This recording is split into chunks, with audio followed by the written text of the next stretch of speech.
বলে কেন? বলে চোখের যে পাওয়ার তার চাইতেও তীব্র গতিতে ওই রে পার হয়, এই জন্য চোখের ক্ষমতা নাই ওই পাওয়ারকে ধরতে পারে।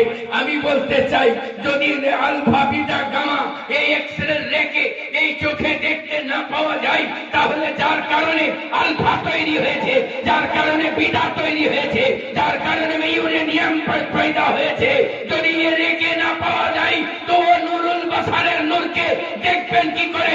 যদি দেখতে হয় আবু বকরের চোখ লাগবে, উমর ফারুকের চোখ লাগবে।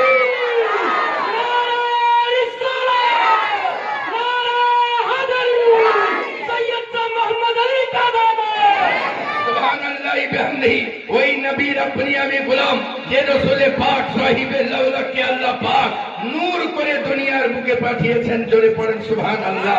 আর দুনিয়ার বুকে তারপরেও বিশ্বাস হয় না। বলে ভাই এখনো মানতে পারলে না? বলে না, নবী যদি নূর হলেন, সুবহানাল্লাহ বিহামদিহি আল্লাহু গনি, নবী মুস্তাফা যদি নূর হলেন, তা আপনার শরীর মুবারক থেকে রক্ত কি করে বেরিয়ে আসলো? নূর থেকে তো রক্ত আসা সম্ভব না। বলে শোনো, এ প্যারা মুস্তাফার মুআজিজা, যখন দন্দনে মুবারক শহীদ হয়, যখন রক্ত বেরিয়ে আসে, এটা আমার নূরের মুআজিজা। আর যখন হার্ট অপারেশন হয়, কোন রক্ত খুঁজে না পাওয়া যায়, এটা আমার নবীর বাসরিয়াতের মুআজিজা। এরপরেও যদি বিশ্বাস না হয়, তাহলে কমসে কম কোরআনকে তো নূর মানু। কোরআন তো নূর, কোরআনে সূরা বাকারা তো নূর, তারপরে যত সূরা আছে এটা তো নূর, সূরা রহমান তো নূর। নূর না নূর না? কোরআন নূর তো সব নূর। আলহামদুলিল্লাহ আলিফ থেকে অন্নাসের সিন পর্যন্ত সব নূর। তো সারা পাক কোরআন নূর। তো ওর ভিতরে একটা সূরা আছে মুহাম্মদ, জোরে পড়তে হবে, জোরে পড়তে হবে। একটা সূরা আছে মুহাম্মদ। বলে এটাকে নূর মানো কি মানো না? বলে অবশ্যই মানি। যখন নামে মুহাম্মদকে মানো, তো জাতে মুহাম্মদকে মানো না।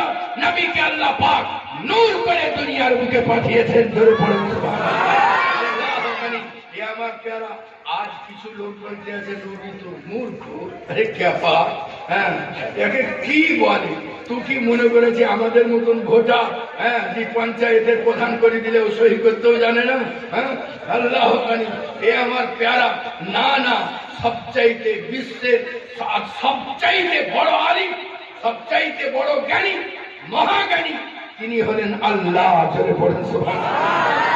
तमाम कायनात के যার হাতে তুলে দিবেন, সারা জাহানকে যার কারণে সৃষ্টি করেছেন, আমার গোলাম ইয়াসিন গোলাম আহমদ রাজার মুখে শুনতেছিলেন, तमाम কায়নাতকে যার জারিয়াতে, যার সাদকাতে আল্লাহ তৈরি করলেন।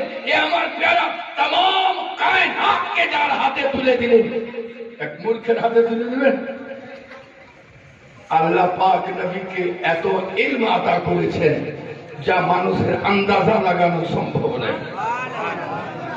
এই জন্যই তো আল্লাহর নবী একটা রাস্তা রেখে দিয়েছেন।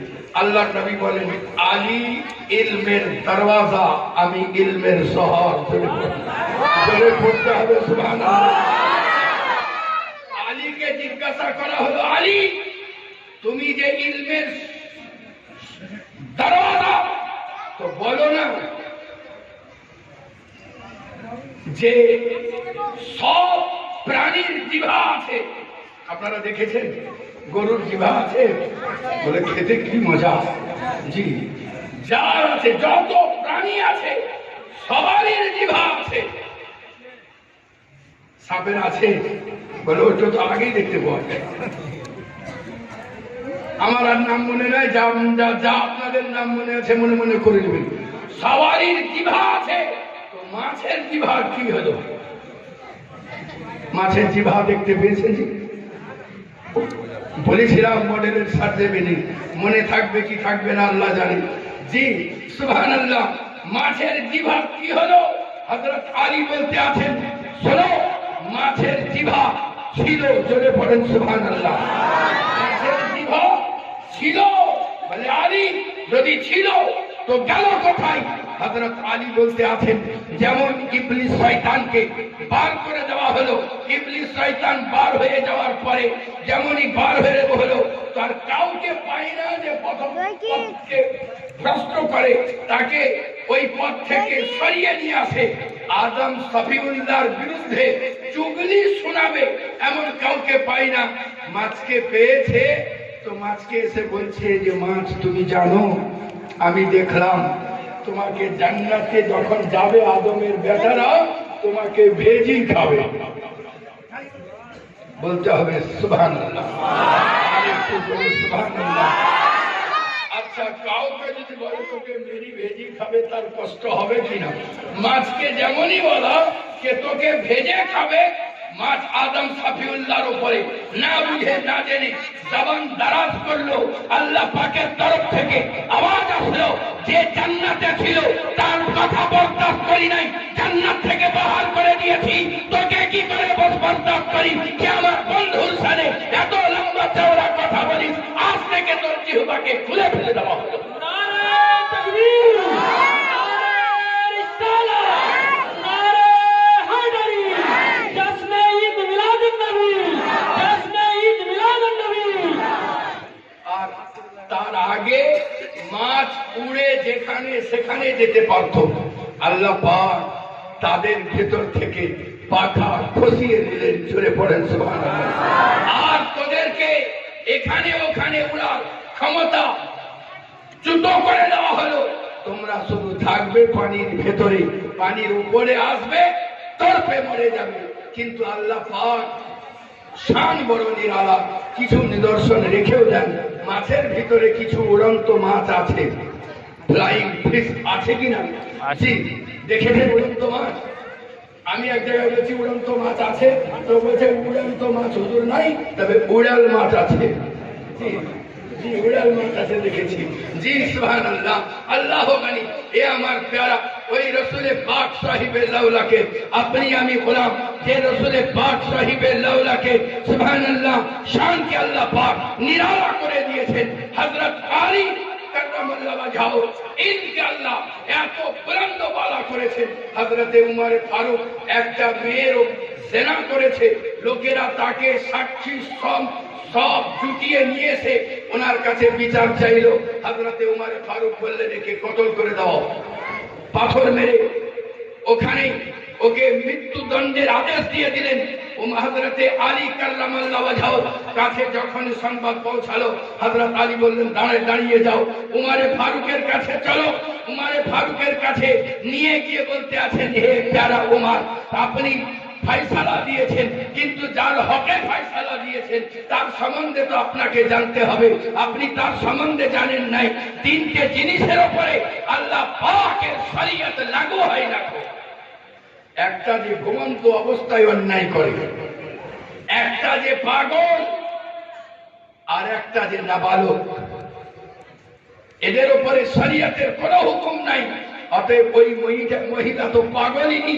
হযরতে উমরে ফারুক বলতে আছেন, আজ যদি আলী না থাকতো তো আমি হালাক করে দিতাম। আল্লাহ গানি। হযরত আলীর ইলম কত দূর? জি, জ্ঞানীরা ঠাট্টা করে তার ভিতরেও ইলম ভরা থাকে। জ্ঞানীরা ঠাট্টা করে তার ভিতরেও ইলম ভরা থাকে। একবার একটা সঙ্গে হযরত আলী যাচ্ছেন, হযরতে ডান দিকে হযরতে ওমর, বাম দিকে হযরতে আবু বকর সিদ্দিক সুবহানাল্লাহ।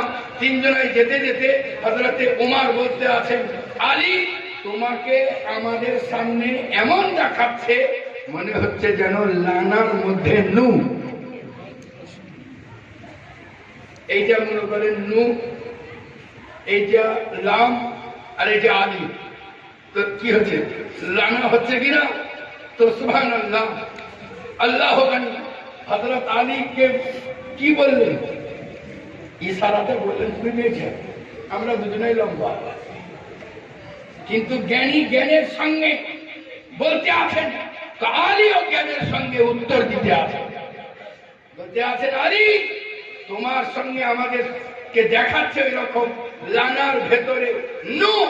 হযরত আলী বলতে আছেন, যদি নূহ না থাকে তো লাও সব উধাও হয়ে যাবে। বুঝি তো না। বলে দেখি, বলে সুবহানাল্লাহ, আল্লাহ গানি। পাথরকে বলা হলো বল না। বলে আমার গোপন কথা তোমাকে কেন জানাবো? বলে বল না। বলে হ্যাঁ, আমার ভিতরেও নূর আছে। পাথরকে কুচি কুচি করে কেটে মেঘ সুবহানাল্লাহ ক্যাসারে নিয়ে গিয়ে ফেলে ডাস্ট করে দেওয়া হলো। দেখা গেল নূর খুঁজে পাওয়া যায় না। ওরে পাথর কোথায়? বলে দুইটা পাথরকে নিয়ে ঘষনা দেখতে পেয়ে যাবে। এই গাছ তোর ভিতরে আছে। বলে কেন পড়িসনি? গাছে ডালে ডালে বাড়ি লেগে জঙ্গলে আগুন ধরে যায়। সুবহানাল্লাহ। এইভাবে যেখানে দেখবেন সেখানে নূর খুঁজে পাবেন। জোরে পড়েন সুবহানাল্লাহ। ওই নূর দিয়ে আপনার আমার হৃদয়কে চার্জ করে দেওয়া হয়েছে। হার্টের ভিতরে যে পাওয়ার, এই ডাইনামাকে চালানোর জন্য যে পাওয়ার, এটা প্যারা মুস্তাফার নূরের ছিটা। এটা যদি ঠান্ডা পড়ে যায় তো আপনিও ঠান্ডা পড়ে গিয়েছেন। আল্লাহ আল্লাহ, এ আমার প্যারা সুবহানাল্লাহ বিহামদিহি। আল্লাহর নবী সাল্লাল্লাহু আলাইহি ওয়াসাল্লাম আপনি বলতে আছেন, আলী আমি যখন মদিনা মুনব্বরায় আরাম করবার আমার টাইম হবে, এ আলী ওই টাইমে আমার গোসল তুমি দেওয়াবে। জোরে পড়েন সুবহানাল্লাহ। জোরে পড়তে হবে সুবহানাল্লাহ। বলেন ইয়া রাসূলুল্লাহ, আমি যদি গোসল দেওয়াই আবু বকর কি থামবেন? ওমর কি থামবেন? আল্লাহ রাসূল বলেন, এ আলী তুমি যখন আমার কাছে এসেছিলে দোয়ার জন্য বেদনা বিধুর চোখ নিয়ে, আমি আমার থুতু মুবারক দিয়ে তোমার চোখে লাগিয়ে দিয়ে দোয়া করেছিলাম, আল্লাহুম্মা ওয়াইনুল বারদা ওয়াল হাররা, ইয়া আল্লাহ আলীর শরীর থেকে ঠান্ডা গরম দুটোই হটিয়ে দাও। হে আলী সেদিন তোমার জন্য দোয়া করেছিলাম। বলে ইয়া রাসূলুল্লাহ, যদি আবু বকর গোসল দেন তো?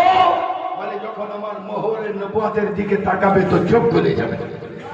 তুমি ছাড়া আলী বললেন, হযরত আলী কাররামাল্লাহু ওয়াজহাহু বললেন, ইয়া রাসূলুল্লাহ আবু বকর সিদ্দিকের মতো মুআজ্জাজ সাহাবীর যদি চোখ গলে যায়, উমরে ফারুকের মতো তাবর সাহাবী মুআজ্জাজ সাহাবীর চোখ যদি গলে যায়, আলীর চোখ কি থামবে?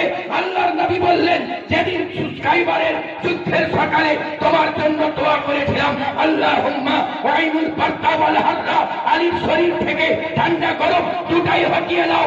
এ আলী তুমি যা, যে তাকাবে তার চোখ গলে যাবে।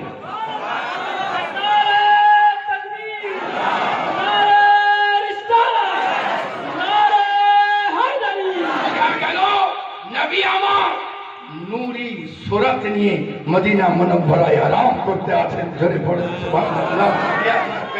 ওই নবী প্রত্যেকটি সুন্নাতের উপরে আপনি আমি যেন আমল করতে পারি। বলেন আমিন। নবী পাক সাহিবে লাউলাকের সবচেয়ে দেওয়া মূল্যবান তোহফা, সেটা হলো স্ত্রীর সঙ্গে যেন সুন্দর ব্যবহার করতে পারি। বলেন না আমিন। যাদের বিয়ে হয়নি তারা বাদ দিন, বলেন আমিন। জোরে বলেন না আমিন। আল্লাহ না, তোমরাও বলো, পরে তখন ভালোবাসবেন। একজন মৌলানা খুব সুন্দর লতিফা দিতে আছেন, বলতে আছেন যে একজন তার স্ত্রী বলতে আছে যে আমি সব বাপের বাড়ি যাব। তো স্ত্রী বলছে বাপের বাড়ি যাব। তো স্বামী খুব খুশি, কিন্তু মুখের ভিতরে খুশির প্রকাশ করে না। তো বলতে আছে না, যাওয়া হবে না। তো যেমনই বলাতে যাওয়া হবে না, ও বলছে না, বছর 1 বছর পার হয়ে গেছে, আমি যাবো। বলে যাবা তো ঠিক আছে যাও। হ্যাঁ গেছে। তো বলছে আমি যাব, কিন্তু বাপের বাড়ি থেকে 1 মাস আসবো না। বলে ঠিক আছে, তাই হবে, যাও। ও গেছে। তখন ও বলতে আছে ভাই তোমার জন্য খুব অসুবিধা, থালা খুঁজে পাই না, জামা খুঁজে পাই না, ঘর ঝাড় দিতে হচ্ছে। তো বলছে বুঝো, আমি থাকাকালীন তোমার কত উপকার করতাম, আজ তো বুঝো। তো স্ত্রীকে তার মনটাকে প্রলুব্ধ করার জন্য বলতে আছে ভাই তুমি তাড়াতাড়ি চলে আসো। আর ওর হৃদয় সাদা ছিল, বলছে ঠিক আছে তাহলে 2 দিনের ভিতরে আসছি। কি বলি বেকু হয়ে গেছে। বলছে না না, কয়দিন থাকো। বলছে না, তোমার অসুবিধা হচ্ছে, আমি আর থাকবো না, তো আমি পরশুদিন যাচ্ছি, ট্রেনে নামছি, তুমি যাবা তাড়াতাড়ি আমাকে নামিয়ে নেবা। ই তো দেখলে কুপট্ট ব্যাপার হলো, বেশি ভালোবাসতে নিয়ে আবার যেমন তেমনি হয়ে গেল। হ্যাঁ, তো মালগুলোকে নিয়ে ট্রেন থেকে নামাছে, মুখ একবারে বাংলা পাঁচ, কোনো খুশি নাই, মুখে কোনো হাসি নাই। স্ত্রী বুঝতে পেরেছে যে ও যখন ওই যে বলছিল আমি মিস করছি, আমি তোমার জন্য অসুবিধা ফিল করছি, কিছু নাই, আমি এসেছি তো মুখে হাসি নাই। কথায় মুখেরা সব মানে ওর ওপরের কথা ছিল, দিলের কথা ছিল না। তো মেয়েটা চারিদিকে তাকাইতেই পাশের প্ল্যাটফর্মে দেখে যে দুইজন স্বামী স্ত্রী, ওদের পাশের বাড়ি, ওরা খুব হাসাহাসি করছে, খুব অন্তর জুড়ে হাসাহাসি করছে। তো মেয়েটা বলছে দেখো শিখো, তোমারই পাশের বাড়ি তার বিবিকে নিয়ে কত হাসছে, দেখো आनंद कत करते আছে। বলছে আরে খেপি, मुझे पता नहीं है, वो लेने नहीं आया, वो भेजने आया है। বলছে কি হাসছে এমনি, আর বিবিকে বাপের বাড়ি পাঠাতে এসেছে। আমার প্যারা এমনটা ভালোবাসা, ভালোবাসতে যদি হয় নবীর সুন্নাত মোতাবেক, জোরে পড়ে সুবহানাল্লাহ, নবীর সুন্নাত মোতাবেক। হযরত আলী বলতে আছেন ইয়া রাসূলুল্লাহ, আমি মনে করতে আছি সারা সারা রাত নামাজ পড়বো, জোরে পড়েন সুবহানাল্লাহ, জোরে পড়তে হবে সুবহানাল্লাহ। আরেকজন সাহাবী বললেন ইয়া রাসূলুল্লাহ, আমি মনে করতে আছি সব সময় রোজা রাখবো, 12টা মাস রোজা রাখবো সব সময়। আল্লাহ রাসূল সাল্লাল্লাহু আলাইহি ওয়াসাল্লাম দেখেন আরেকজন বলতে আছে ইয়া রাসূলুল্লাহ সাল্লাল্লাহু আলাইহি ওয়াসাল্লাম, আমি মনে করতে আছি বিবাহই করব না। কত ঝামেলা বকেই নিত, তা আমি বিবাহই করব না।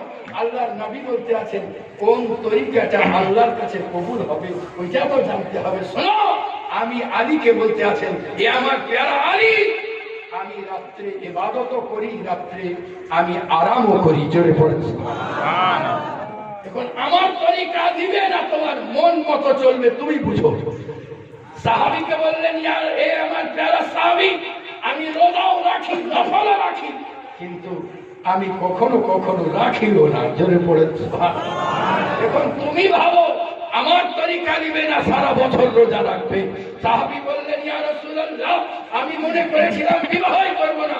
আল্লাহর রাসূল বলেন আমার বিবাহিত স্ত্রী রয়েছে, জোরে পড়েন সুবহানাল্লাহ। বুঝা গেল ও তরিকা যদি আপনাকে আল্লাহ মনোনীত হতে হয়, আল্লাহর রাজামন্দি পেতে হয়, ওটাই আপনাকে গ্রহণ করতে হবে, যেটা আমার নবী আতা করতে আছেন, যেটা আমার নবী দিতে আছেন, যেটা আমার নবী আতা করতে আছেন। সুবহানাল্লাহ, আল্লাহু গনি। নবী পাক সাহিবে লাউলাকে প্রত্যেকটি সুন্নাতের উপরে আমল করা তৌফিক আতা করেন, বলুন আল্লাহুম্মা আমিন, জোরে বলুন আল্লাহ আমিন। এই বলে বক্তব্যের সমাপ্তি। ত্রুটি বিচ্যুতি আল্লাহর কাছে ক্ষমা প্রার্থী।